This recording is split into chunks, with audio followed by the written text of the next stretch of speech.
Welcome to the Private Property Podcast, where we provide valuable information and knowledge on all things property related. I am Noktula Quilla, stand-in host for Sibs. Do not despair, she will be back. Whether you are a first-time home buyer, a seasoned investor, or just looking for some expert advice, we've got you covered. So tune in every Tuesday and Thursday at 7 p.m. for tips, insights, and expert advice on burning topics related to property, because this is the podcast that is brought to you by Private Property. And remember, you can find your new home on privateproperty.co.za.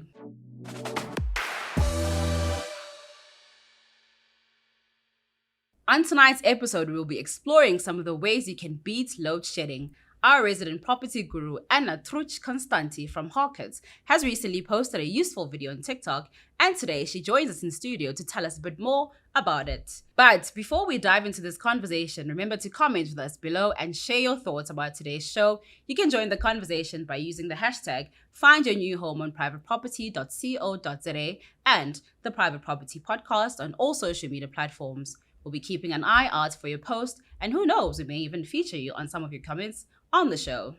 Because this is the Private Property Podcast, where we provide you with valuable information on all things property related.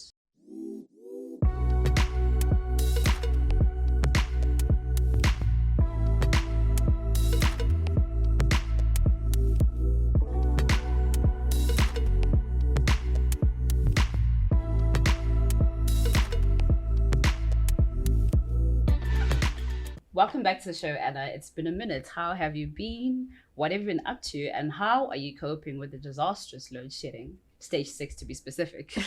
Thank you. It's always good to be back here. I'm coping as well as everybody else, so not so well. School runs and that have been a bit disastrous with the load shedding. And we stumbled across a recently interesting video on TikTok. Yeah. Can we just have a look at that?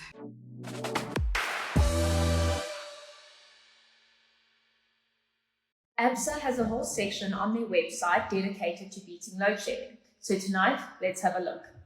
So you'll go to Google, you'll type in Absa and beat load shedding, and you'll have their webpage come up.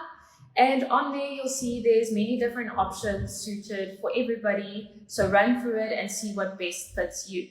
They have an explanation of everything, of what a UPS system is, a grid-tied system, a hybrid system, and a completely off-the-grid system. From there, you can go to calculate, where you can pick and choose. So what kind of system you're looking for and how you want to pay it off. Now, the repayment plans include accessing your current Absa home loan and using that for repayments. You also have the option to move your home loan from another bank to Absa. You can get a personal loan and you can also use a credit card. What they also provide is tips on how to save on your current utilities bill. And you can also get suppliers of solar systems or inverter systems to give you a call and just discuss options with you. And you can also request a quote immediately from Absa's website. So if you go into their Beat Load Shedding website and you find the section where it says how to save on current utility bills, this is where it will take you. And there's actually quite a lot of tips. It's quite a long list. I'm going to show you the next page. So it's basically just little things that everybody can do in their home that will help them save on electricity. You can click on the little down arrows and it can further explain everything and why doing that little thing would help you save electricity in the long run. And then they also have a little section that talks about analyzing your bill and consumption. You can click on all those little down arrows and then it runs through all of that in detail for you.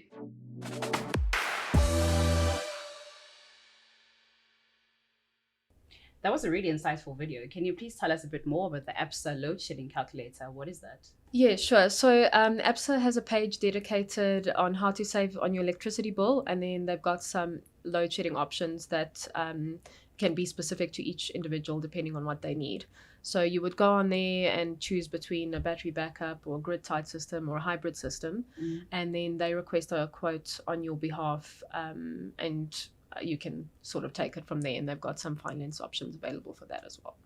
Okay, and for someone working from home like myself, what are the possible ways that I can actually try to curb load shedding or try to not disrupt things at home? So, look, from my side, that's just my personal opinion. I think hybrid system is the best way to go, but obviously it's going to depend on people's budgets. Yeah. So hybrid system, there's an inverter, and you can have solar as well. So I think that's the best way to deal with things at the moment if it's in your budget. Yeah. Okay, so you just explored some of the ways in which we can curb load shedding at home or try to like find ourselves productive in times of load shedding. But what I want to know is that what if I don't have the financial resources to get like a generator or inverter? What are some of the options? So yeah, Absa actually has quite a few options for that, which is awesome. You can, if you have a home loan with them currently, you can access the funds from your home loan. They are also giving people the option to migrate their home loan to Absa from another bank and then access the funds to fund the energy system, and then personal loans and credit cards as well. Okay, that's quite interesting. Yeah. And your business, which is property, is dependent on electricity like any other business. So when you have viewings, does that mean you have to have a generator on or an inverter? How do you do it? So if the house that we're going to view doesn't have any alternative energy solution, then I try to not schedule the viewings on the load shedding times.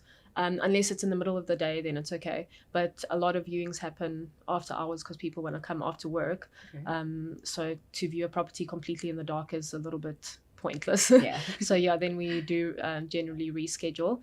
But I'm finding more and more that everybody has some sort of solution just for a couple of lights or something. Yeah.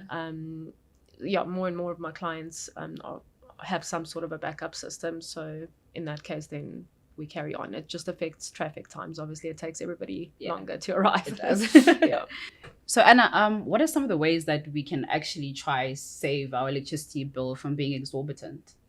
So that actually, there's a whole page dedicated for that on Absa as well. So it's great to have a look because I'm not going to remember all of them. Yeah. But they're just little tweaks that you can make at home just to help. So for instance, not overfilling your kettle when you're making a cup of coffee, or if you're boiling a pot on the stove, put a lid on it, and use the right size burner for your pot and everything like that. So just and things like switching off lights and things like that, just little tweaks that you can make just to get that electricity bill down at the end of the month.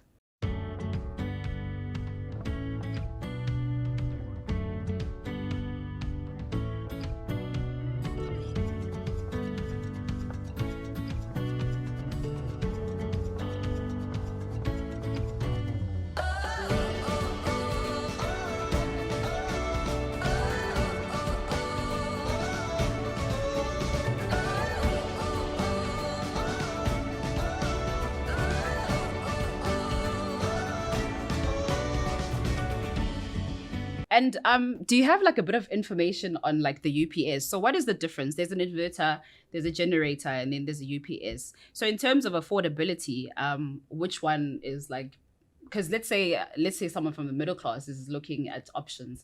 So which one would you recommend? Again, the hybrid. So it would be an inverter system that obviously charges while Eskom is on, and then solar as well. But a lot of people do like portable little battery backups and stuff, which I don't think is a long-term solution. And it's also that needs to be plugged in, whereas obviously if you tied onto the grid or hybrid, it's connected to your board and everything. So the shift is immediate. You almost don't even notice it when the power goes off. Portable ones, I guess, are cheaper for the moment, but they can't power a lot of things up. So that maybe is great for like a router and a TV. Yeah. But yeah, then you need to physically take it and plug it into a point. So basically you're saying that for longevity, it's better to just save up and just get something that would last a bit longer. Yeah, definitely. I definitely think that. And then obviously you can go fully off the grid as well, where you've got solar and a generator and everything, but that's definitely more expensive, so it's not going to be accessible for everybody. Anna, thank you so much for your time. We truly appreciate it. It was really insightful, and keep contributing towards helping people save. Thank you so much. I'll see you guys soon. Do not forget to share your thoughts on today's show by using the hashtag #FindYourNewHome on privateproperty.co.za and hashtag the Private Property Podcast on all social media platforms. Remember, you can find your new home on privateproperty.co.za. It is a wrap for me. Do look out for the next episode. Goodbye.